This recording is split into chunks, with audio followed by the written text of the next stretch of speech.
Can I be honest? To tell you the truth, I want to be perfectly candid. Let me be completely transparent. Hand to God, Scout's honor, on my mother's grave, in the spirit of total openness, speaking from my heart. Quite frankly, to be honest, we have way too many ways of trying to convince others they can trust us. But why? Why are we so desperate to earn others' trust? So much so that we feel compelled to advertise it before we say something important. Of course, we all want the trust of important people in our lives, our spouses and partners, our kids, our siblings, our bosses, our peers, people we lead, clients, patients, even our rivals and adversaries are people whose trust we sometimes need. But in a world stuck in a trust recession, how do we ensure that above all the noise, people can be confident they can trust us? I wanted to find out.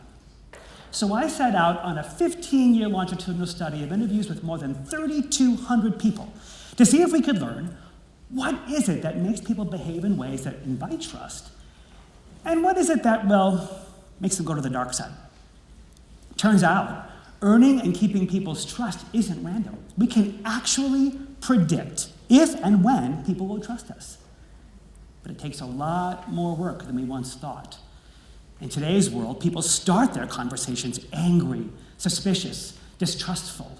We make split-second decisions on someone's trustworthiness based on wildly flawed assumptions and biases. In fact, one study shows that 64% of adults agree that trust in each other is shrinking. Everything from toxic politics to ethnic and economic differences, racial inequities, religious fracturing has led to incivility and an intolerance and suspicion of anyone that doesn't look or think or act or believe like me. So if that's our starting place, how do we earn others' trust in a world where our first instinct is to withhold it? I want to share 3 findings with you from my research that I actually think can help all of us do just that. First, let's lie to ourselves a little less. At the ripe old age of 29, I got my first high-visibility corporate assignment at the company where I worked. The CEO had sponsored this grand initiative to change the whole culture, starting with a new set of company values. We wrote this beautiful guidebook that explained to every employee what was expected of them to incorporate the values into their everyday life, and we took it on the road. And in every session, an employee would inevitably stand up and say something like, "Do you really think this craft's going to change anybody's behavior?" My palms would start sweating. My whole body was sweating as I looked down in the first row and I saw the CEO and his team waiting to see how I responded. I steeled myself and I'd say something like, "Look, no one thinks this culture change is going to be easy. But if we want to be proud of our company again, we have to live by these values. And I think together, we can all make it happen." I looked down in the first row again and I'd see the CEO and his team beaming with pride, and I felt a huge sense of relief knowing that I carried the flag well. But deep inside, I knew there was a problem. I had just lied to almost 400 people and they all knew it. You see, the CEO was a good and principled man and he believed in these values, but the rest of his team didn't. Worse, the company was completely incapable of making this kind of a change and I knew it. But I didn't just lie to them. I lied to myself. I told myself that I was seen as special and important in the eyes of really powerful people, and now I'd have even greater opportunities. When we lie to ourselves and concoct a narrative that justifies our actions and quells our angst, all we convey to others is, "I don't trust myself, and you shouldn't trust me either." Take this test. Go back over your calendar for the last couple of weeks and pick out moments where you behaved in ways that don't really match what you say you value. Maybe you embellished data to your boss, or you were snide to the barista. Maybe you withheld desperately needed feedback from someone because you didn't want to deal with their reaction, or you ignored your kids because you were under a deadline. Whatever the case, I guarantee you that if you examine those moments honestly, you'll see a pattern. Subconsciously, you told yourself that those choices would make you feel safer or more important, or would engineer a certain reaction. Of course, they didn't. Being more trustworthy starts by being honest about the things that bring us to our moments of being untrustworthy and owning our say-do gaps.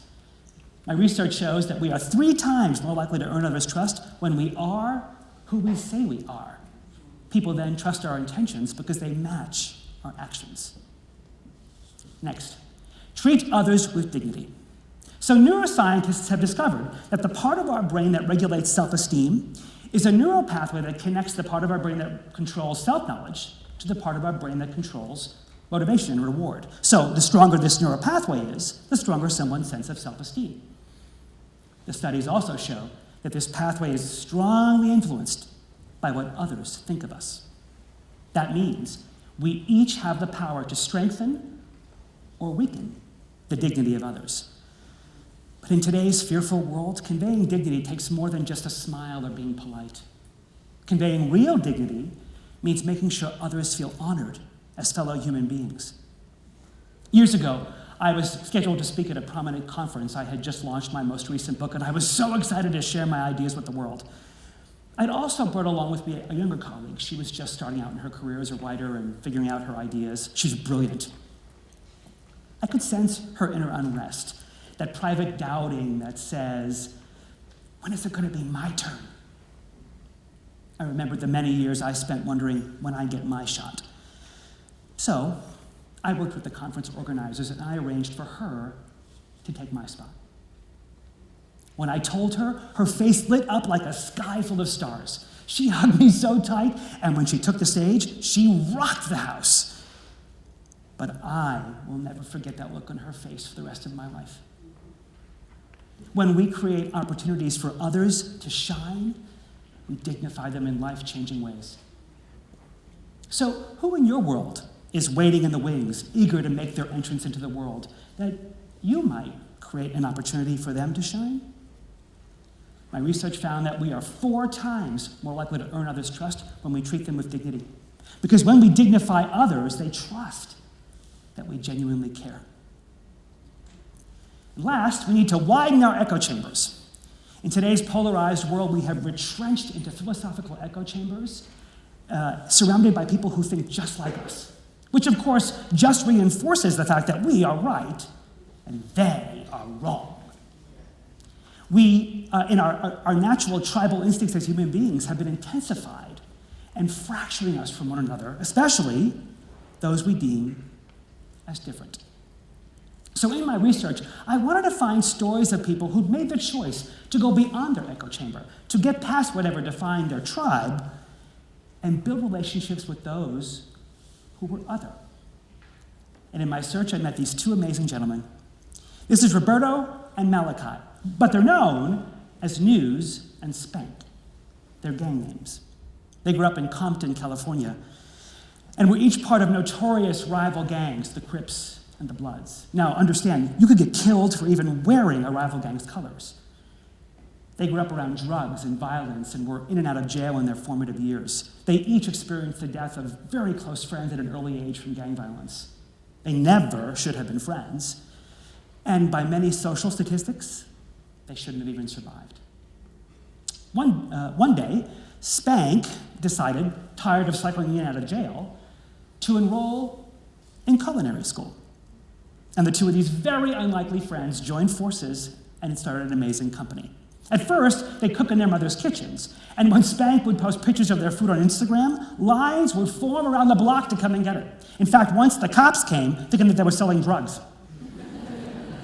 The neighborhood nicknamed them Trap Kitchen, and their business was born. But rather than being named after a trap house that sold drugs, they decided that TRAP stood for Take Risks and Prosper. In my interview with them, they told me we could have just as easily ended up as enemies, but we chose to be friends. We didn't see all the ways the world told us we were different, especially because of our rivaling gangs. Now, if News and Spank, against all the odds, can reach across their differences and join forces on common ground, I think the rest of us have no excuse. The lyrics to one of my favorite songs start out like this. We all start on the outside looking in. This is where grace begins. Every day, every one of us wakes up hungry to answer two fundamental questions. Do I matter? And do I belong? What if, think about this, what if in our presence, people knew beyond a shadow of a doubt that no matter who they were, the answer to both of these questions was an unqualified yes. My research found that when we make they part of our we are 6 times more likely to earn their trust because people then trust that they're safe with us. In today's world, it takes so much more than just being reliable to earn people's trust. When we lie to ourselves a little less and we are who we say we are, people trust our intentions because they match our actions. When we treat others with dignity, creating opportunities for them to shine, people trust that we genuinely care. And when we get outside our echo chambers and make they part of our we, and they know they matter and belong, people trust that they're safe with us. There are more than 8 billion doors on this planet through which love, hope, joy, and trust can enter and heal this polarized world. Let's never forget that each of us is one of them. We have a lot of work to do to restore the sacred trust our world has lost. So, let's get busy. Thanks.